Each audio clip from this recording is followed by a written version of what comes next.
Today, I have the beautiful Telisha Webster on the Awaken Feminine podcast.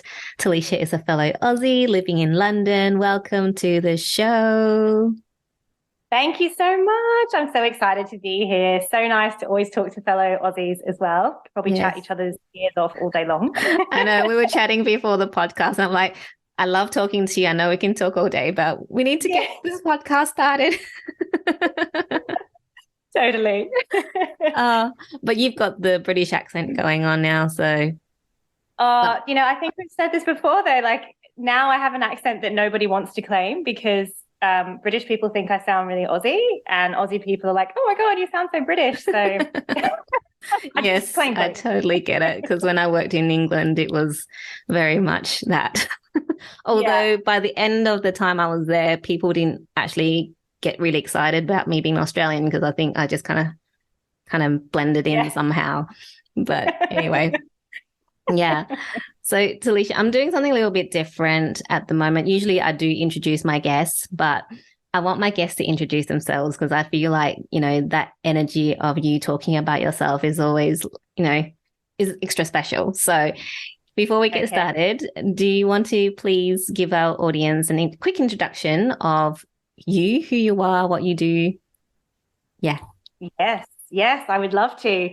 Love that little challenge as well, so we can all flex our visibility muscle. So I am a certified moonologist, embodiment teacher, the founder of Embody Moon, and as of recently, a best-selling author, which still sounds so strange to say. The bulk of my work is basically I help women connect with the rhythms of the moon and the wisdom of their bodies so that they can live with more ease and come home to their most vibrant, juicy selves. And if I had to sum up my kind of vibe in a few words, I would say I'm like equal parts witchy, wild woman / somatic psychology nerd / little bit of a wildcat. So if that's your vibe, you'll get on with me very well. Yeah, and that is my vibe. So that's why we get along so well. Yes, totally. I love it. I love what you do. And I think it's so important. But before we dive into the conversation, can you share with us what is your definition of an awakened feminine? So I have been thinking about this so much because I love that you asked this question to all your guests. And I think, we could spend an hour just diving into that one topic. I think for me, the definition of an awakened feminine is really that sort of journey of coming back home to yourself and kind of tapping into and owning and connecting to our bodies, our intuition, our sensuality, all the expressions of all the different archetypes of the feminine. So not just the ones that are prized in modern society, which tends to be the happy-go-lucky, maiden type and the mother. So all the feminine expression and really harnessing that to fill yourself up first so that you can shine your beautiful feminine energy out on everybody else in your life and ultimately change the world, basically. Just that small little piece at the end. Change the world, yes. I love your definition. And if, we can celebrate all the different forms of expression of the feminine, that would be just such a beautiful place to be. Yes, totally. I mean, so many of the archetypes and ways for feminines to express have been suppressed. We've been living under patriarchy for thousands of years now. So although it's changing, I can feel, and astrologers have been talking about this as well, that we are in a new age with sort of divine feminine energy and awakened feminine energy rising up. So your podcast is perfect. And I'm so excited to be here having this conversation with you. Yes, same. I'm just so excited because I just want to dive into your journey now. Can you, I don't think I know what did you do before you started doing all this wonderful work that you do? Yes. Okay. So I'll start kind of at the beginning because as I imagine many of your guests, it's a very kind of weaving journey. But, I grew up in Oz in Brisbane and sort of followed the traditional path, finished high school, went to uni, actually studied psychology because I've always been fascinated by why do we do the things that we do and how do our minds work and how can we ultimately feel better day to day? By the end of that, I realized I didn't want to be a psychologist, and I sort of fell into somehow working in corporate financial services and technology consulting. And I did that for nearly 15 years.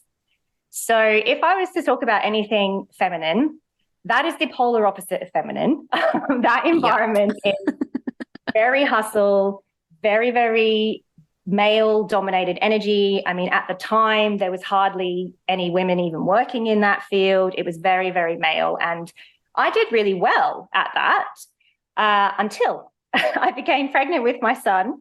And, he came to this world, and my life completely changed, as does for many women when we become mothers. And that was really a huge awakening moment for me. I mean, I think I'd had, sort of nudges from the universe a few times before when I was working in that male-dominated corporate world, that, hey, like this is not serving you. I burnt out a few times and had to kind of crawl back up from the burnout pit. But I kept just sort of thinking, well, but this is how life is supposed to be. So I'm going to have to find a way to just deal with it. Like I'm just weak. The problem is me. I don't have enough resilience. So I was really beating myself up constantly, trying to kind of keep up and stay in this like corporate tech, financial services space. And then along came my beautiful son, and he was like, nope. We had a really, his arrival into this world did not go to plan. I had a very prolonged kind of recovery period with him. He was a quite high needs baby, didn't sleep, feeding challenges, all the rest of it. So I was really kind of forced by my circumstances at that time to completely surrender any ideas of what I thought life was supposed to be like and how I thought I was supposed to be, and learn to go with the flow a little bit more as my mother archetype started to come online. And so then I didn't really work for a couple of years during that time. I tried to go back to my corporate job briefly, crashed and burned. That did not go very well at all. And then I finally went, okay, universe, I get it. That's not the right thing. Show me what I'm supposed to do. And then sort of weaving through, trying, experimenting, just letting different things come to be, I found the moon, which is what tapped me into, oh, so hang on a minute. We're not supposed to go 1,000 miles an hour all the time, and that actually energy naturally waxes and wanes. And oh, hang on a minute, that cycle happens to be the exact same cycle that's in a woman's body, where when we're in our bleeding years, our energy builds for kind of 2 weeks, and then it wanes and reduces for 2 weeks. And that's totally normal. So this was like revolutionary to me, completely life-changing to know, oh, actually, my energy is supposed to be variable, and I can do things a different way. And I can learn to sort of harness the times that I'm supposed to go for it and the times that I'm supposed to relax and be and flow and allow. And so, yes, I found the moon. I found all the menstrual cycle wisdom. And then that eventually led me to, in general, falling in love with the body and just how amazing our bodies are, how much wisdom our bodies contain. And when I say that phrase, I just want to say quickly, obviously I'm super woo, I'm well into the woo, but I actually mean that in more of a scientific way.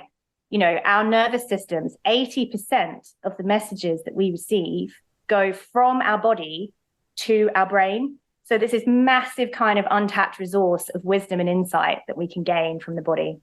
And yeah, from there, I found women's circles because I really just wanted to share this amazing knowledge with other women. And it's all kind of just spiraled. And now I have this amazing business supporting women to learn how to harness these energies and helping them come home to themselves and realize they don't have to live in hustle culture as well. So that's the kind of potted brief backstory. I love it. And I love, when I interview guests, how like the similarities in our journeys in that we all came from such a lot of us came from such masculine careers. And then all of a sudden we just go, oh, yeah. That is not what we're meant to be doing. Yeah, we should be doing the other thing, like, finding our feminine flow. this popped in when you were talking about when you had your son. How long did it take you to surrender? Because I know as someone who is, perfectionist, high achieving, likes to follow schedules. Yep. In my past life, right? In my past life. It takes a lot to let go of that control because you want your baby to be following your schedule and you want them to sleep and you want them to feed at the right times. How long did it take you to just kind of go, you know what? I think to reach the full surrendered position, honestly, probably about 3 years. Like, I feel like I played with surrender a few times before that. And I obviously did have, just was forced to, because my son used to wake up like literally 10 times a night. So, and he did not sleep through the night properly until he was about 4. So I spent the first few years just totally sleep deprived. And I sort of danced with that concept of like, oh, okay, all right, maybe I need to relax a little bit. Maybe I need to follow him a little bit. But it was this sort of tug of war going on where I would let that happen. And then I'd have this freak out, like, well, hang on a minute. I'm never going to achieve anything. I'm not going to get anything done. Like, and who am I now if I'm not a person who does things and achieves things and hits goals? Because that's been my entire identity my entire life. So yeah, it really did take, it was probably after I tried to go back to work in the corporate job where he was about 2, and I did nearly a year of that, and I completely burnt out again. And that's when I went, all right, fine. Okay, show me the way. I'm done fighting this because it's obviously not working. Yeah. So you're right, it did take a long time, nearly 3 years. Yeah. Not a baby anymore. How old is he now? He's 6. He's 6, yeah. I totally get this sleep deprivation actually makes such a big difference as well. I mean, I'm in my 8th year of not getting sleep. So both my children just don't like to sleep. I don't know why, but apparently children that sleep are smarter. I don't know. I'm just going to say that, believe that as a consolation for myself.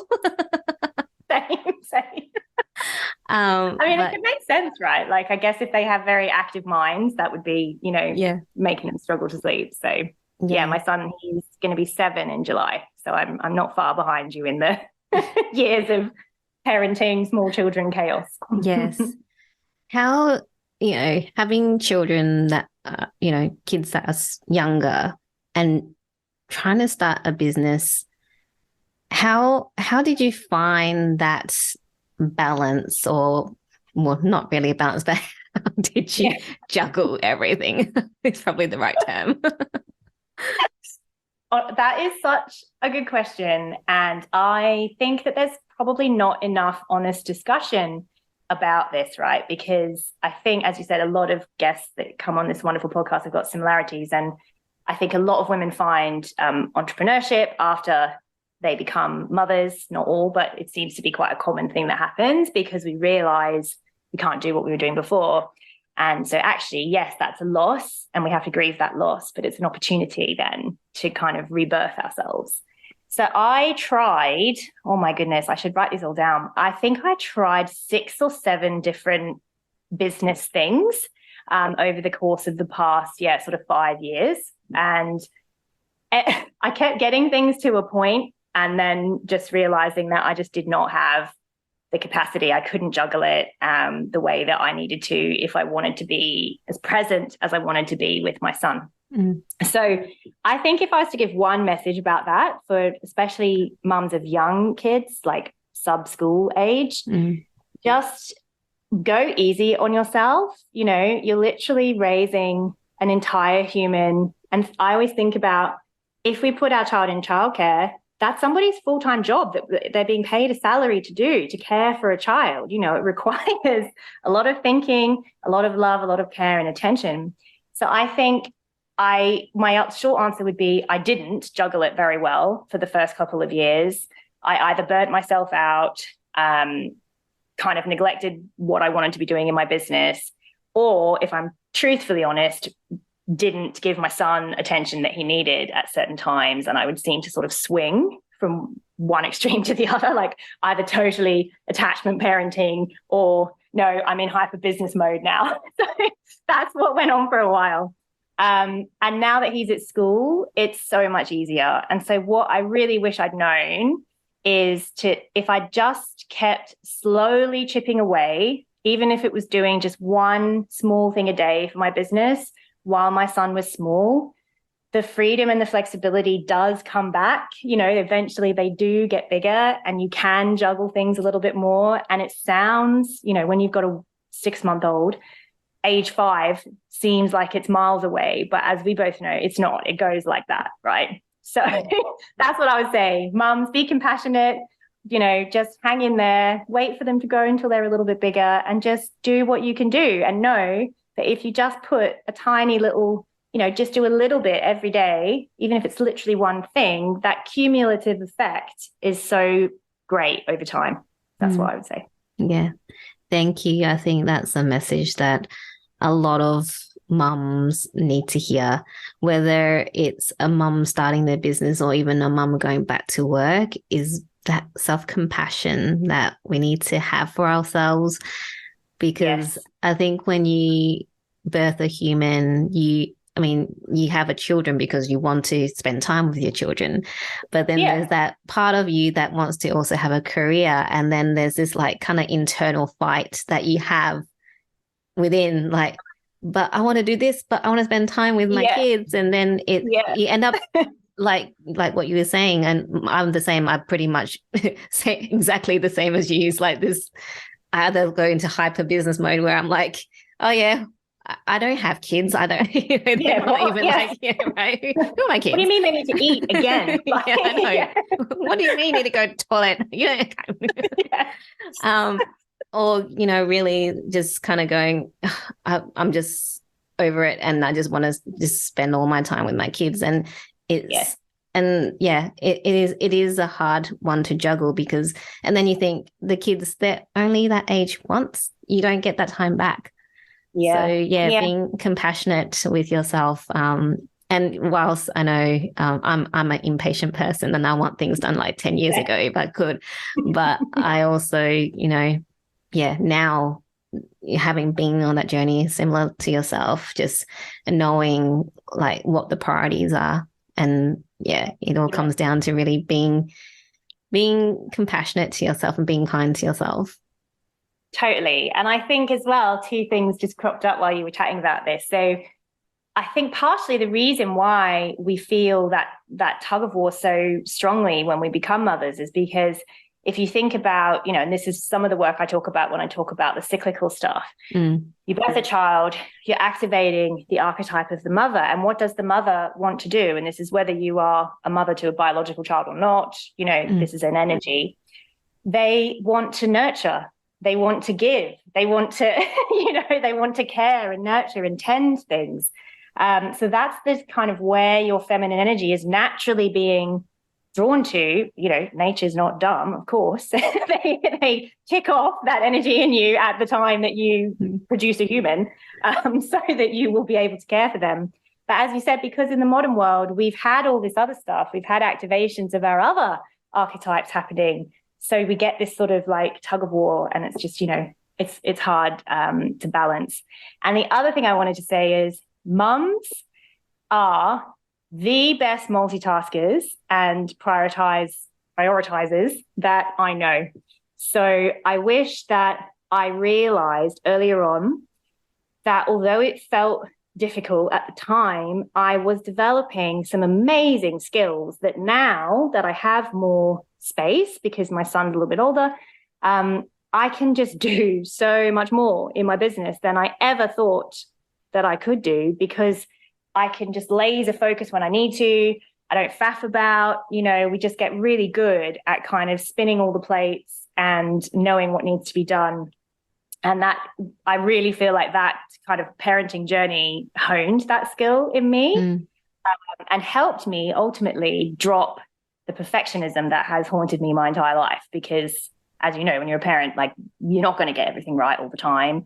And good enough is good enough a lot of the time. So that was a big learning piece for me as well. Yeah, thank you for that. And then as you were talking, something popped into my head as well. And I think a lot of times that tug of war also comes down to you not wanting to let go of that old identity of you pre-children, because that was all that you were before you're a mum. And then now this little human comes along and you're like, who am I? And there's then that old part of you is like, come back, you know, and trying to get you to remember who you are, but you're no longer that person. You've changed. Yeah. And not saying that you might not want to go back to your career, because there's lots of women that go back to the career that they had before birth, but it's just that you are now a changed person. You've, like you said, activated the mother archetype, and you know, with that brings all the other things that come along. Totally. And I think that concept of wanting to cling on to things and finding it difficult to let go, that whole concept is something that this whole cyclical approach, so tapping into the cycles of the moon and then the cycles of my body, that has really helped me with. Because in our modern society, we prioritize and prize, you know, support and celebrate a few things, right? We celebrate, can't get my words out now, celebrate material success. We celebrate people who work hard. We tend to, in the Western world, have a long hours culture, work, hustle, right? So we celebrate all of that. And then for women, we are, it's changing a bit now, but historically, primarily socialized that we have the most value to everyone, particularly men, but everyone, when we are in our young, innocent, virginal, maiden phase, or in our mothering phase where we're caring for everybody else. But there's two other phases that we have, which are the ones that are all about letting go and releasing and accessing our kind of inner truth. And those are our inner wild woman, or our inner warrior, and our inner wise woman, or our inner crone. So those two ones, wild woman, we hit when we're in the premenstrual phase or when the moon is waning. You know, think about, do the men in your life, would they say that they enjoy being around you when you're in your premenstrual phase? Like, not. I don't want to be around me when I'm premenstrual, and I am right now, so I know. But that phase has so many beautiful gifts, but we haven't even been able to know that, because we've been taught our entire life that phase and then our bleeding phase are ones that we need to fight against, that we need to hide. They're things that we need to be successful of in the world despite those things happening to us, rather than looking at the gifts that are given to us in those phases. So, you know, in our maiden phase, which is our kind of pre-ovulation, we have the gift of that sort of beautiful out energy, you know, fresh start. It's akin to the season of spring. When we're in our ovulation phase, most women, if you track your cycle, you know this, you're a yes to life. Everything looks good.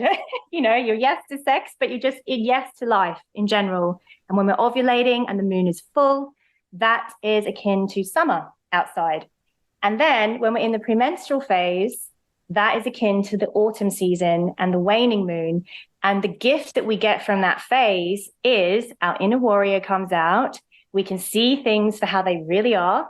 We can set boundaries. We can be actually super productive if we know how to harness that energy properly, because we don't fuck around anymore. We're like, right, now it's time to work, you know, and you can just so easily see the inner critic comes out, which can be really useful for you if you want to, you know, edit work or prioritize a to-do list. You know, that very like discerning eye, the inner truth teller, is super, super, super powerful.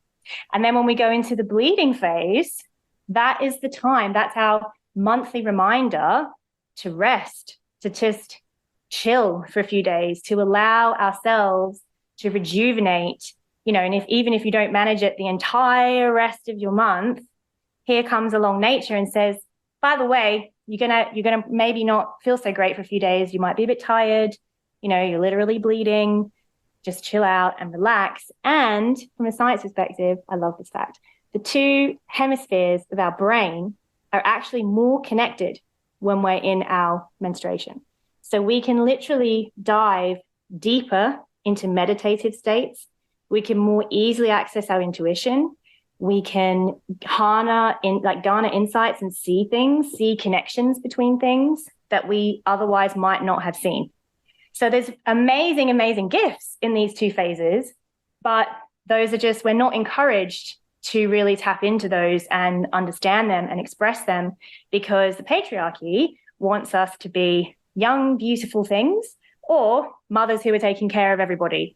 You know what I mean? Like who are putting their own needs aside for the sake of the partner, the children, the job, the whatever else. Those are the two bits, the kind of the waxing part of the cycle. And then just briefly, if you think about even seasonally, we all do this. Most people would say they prefer spring and summer seasons. They have more energy, they enjoy them more. And then they kind of like less keen on autumn and winter. Obviously, that's not everybody, but it's exactly that same cycle. We're all kind of programmed by society to cling on to the high energy phases and to try to fight against and suppress the lower energy phases, which are all about flowing and being and releasing and letting go. I love that. That was like gold, everything that you've just shared just now. And so important. I only really started finding out about moon cycles and menstrual cycles, like, you know, the deep, like what the things that you explained in the last, maybe last 4 to 5 months, because I met a lady who, you know, talks about that. I was like, oh, okay. And then I started meeting all these people. I'm like, oh, how come I never knew about this stuff? And you kind of go, why don't we know about this stuff? Can I ask you, how did you discover this knowledge and wisdom? Yes, that is a fab question. And it's kind of a funny answer, considering I was just being a bit mean to men and the patriarchy there. But part of the reason that I discovered this stuff was actually because of my husband. I was having horrific PMS, like literally the second that I ovulated, a day later, I would turn into a crazy bitch, like really full on. And even I felt out of control. Like I felt like I was just being blindsided by these huge emotions that I just at that time did not have the tools to process or know what to do with. And I couldn't understand, you know, I hadn't really, to be honest, even clocked the pattern that was, we had a great marriage for 2 weeks, and then for 2 weeks we were just fighting like cats and dogs. And it was actually him who had been secretly tracking this against my cycle, not telling me. I love it. I know. And then eventually sat down and went, babe, hey, don't rip my head off, but I think you might need to look at getting some help for your PMS, because look at this cycle. I was like, oh, okay. That led me onto a whole journey, basically, of then looking into this, understanding feminine hormones, which led me into this whole approach, you know, because there's the sort of nuts and bolts of what happens in our body hormonally. And then there's a more broader, I would say almost spiritual kind of understanding of the point of a woman's cycle. And I was just addicted as soon as I found that out. And at the same time, the moon stuff kind of came in around the same sort of time. And initially I didn't see the connection. Ironically, it was actually related to business. You know, we mentioned I couldn't juggle things. Yes. I somehow found, I have no idea how, Vanessa Corazon, who does lunar guided business planning. And at the time I was like, oh, great, this is going to help me, because I know my energy is not consistent, so I can't plan linearly. Maybe this can help me balance the mum life and the business life thing. And that was sort of happening in like around the same time as my awareness was waking up about this womb wisdom and this cyclical wisdom. And I dived deeper and deeper into the moon stuff. Suddenly felt the call to learn about women's circles. Such divine intervention, because I don't even know where I even heard that term. I'd never been to one before, but I was just like, I should find out about women's circles. And of course, women's circles, for anyone who's listening who doesn't know, is a practice that goes back thousands of years and historically is linked to both women's cycles and the moon. Women would gather in literal red tents to rest and bleed together at the new moon, and then gather again at the full moon to celebrate and vision and dance and cultivate that beautiful feminine energy. So all these three things kind of became, I was like, oh, wow, this is all so connected. And similarly to you, I was like, why am I only finding out about this now? I'm in my 30s. You know, how did no one tell me that this is that my body goes through 4 distinct phases every month, and that completely changes my mindset, my physical energy, the way my brain works, my emotions, my sex drive. Like, literally, how did I not know this? So yeah, that's how I kind of got started on this journey. As you were telling us how it all came about, I was like thinking, wow, the synchronicities of you finding all these things at around the same time. I just had like the full body goosebumps going on, because it's like, what? Yes. And I only found out about this. I turned 40 last year. So I only found this out in my 40th year on this earth. Yeah. And I was like, why are people not talking about this? Because it just makes no sense. And I mean, last year, when was it? Probably around October-ish, I did a 28-day challenge where I talked about my period online for 28 days. Like, you know, I talked about, you know, how I felt each day for 28 days. And the insights that I got were mind-blowing, because before I found out about moon cycles and I know about menstrual cycles. I know the clinical side of menstrual cycles, right? The scientific, clinical, medical side of things. You know, you bleed every month, you know, because your body's preparing for a baby. You don't get a baby, then, you know, you bleed. You know, that's the scientific, you know, but there's so much more, right? There's so much more. Yes. And I was just like, wow, like, you know, like even what you're saying about planning your month, planning how you go about life, because you understand the different cycles, like moon and menstrual. Can you tell me a bit about how then you married the menstrual cycle and the moon cycle wisdom together to do what you do now? Yes, totally. So it was through lots and lots and lots of reading, and most people in the space are focused mainly on the moon or mainly on the menstrual cycle. So I was following various different teachers. You know, Claire Baker is an amazing Australian period coach, actually, and Yasmin Boland for Moonology, and various other teachers. And I noticed that most people were using at least this seasonal analogy, which I think was actually developed by the Red School in the UK. They were the first ones to come up with, you know, phasing the menstrual cycle into that spring, summer, autumn, winter. Yeah. And as soon as I heard that seasonal analogy, it really clicked for me. And then I started to find people were using the same seasonal thing to describe, in some cases, the lunar cycle. So it just made sense to me that if the moon, which again, for anyone who's less astro familiar, astrologically, the moon controls our feelings, emotions, our inner world, our feminine side. Like astrologically, the moon is the ruler of the feminine, mothers, nurturing, all that juicy stuff. So basically, by looking at what the moon is doing, we can predict how we're likely to feel. I was like, okay, great, got that.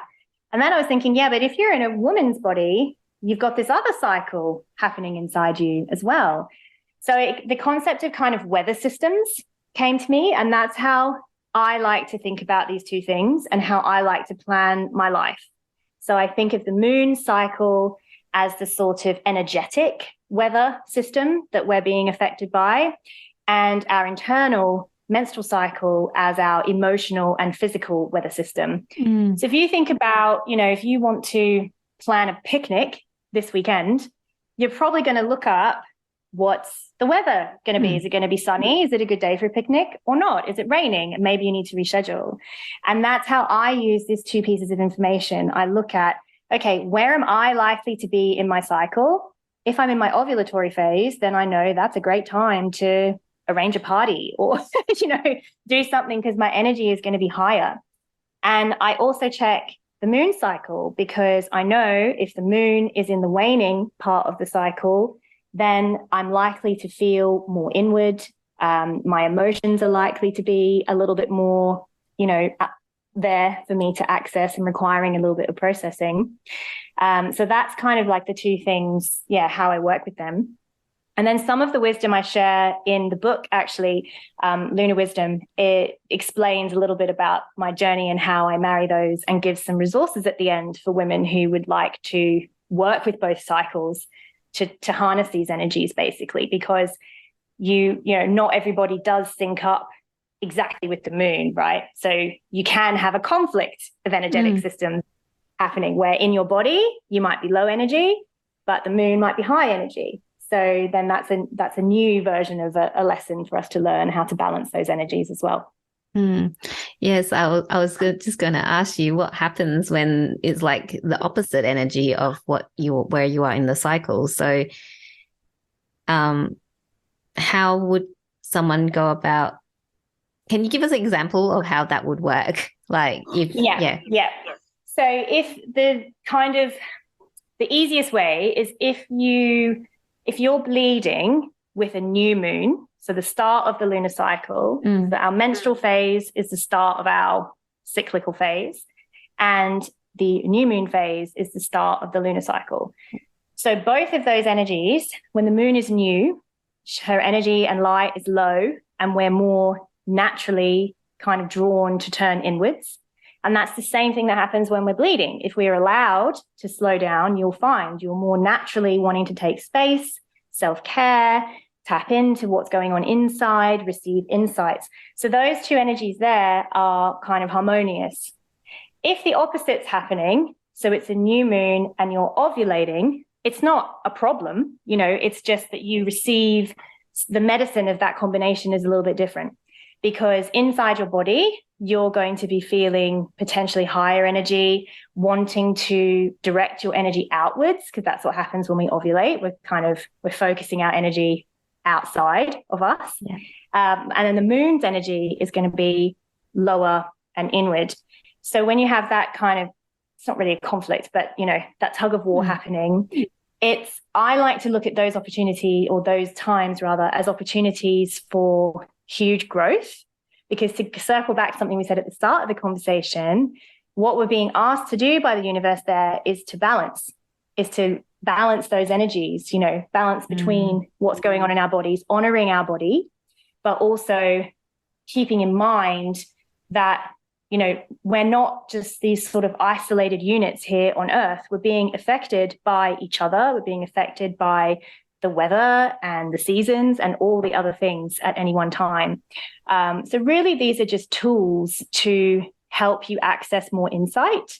And what I recommend for women is to track how they feel physically, mentally, and emotionally. And it can be one word for each of those every day for a few months, because then you will start to see what your individual pattern of energy is, how these energetics affect you.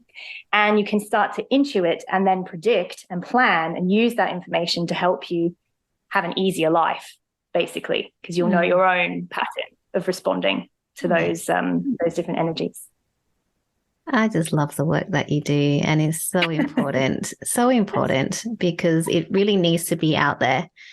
Like I said, I mean, I didn't know about this stuff until my 40th year. I mean, I've had my period since I was 12, and it's just like, 28 years later, I go, there's more to it.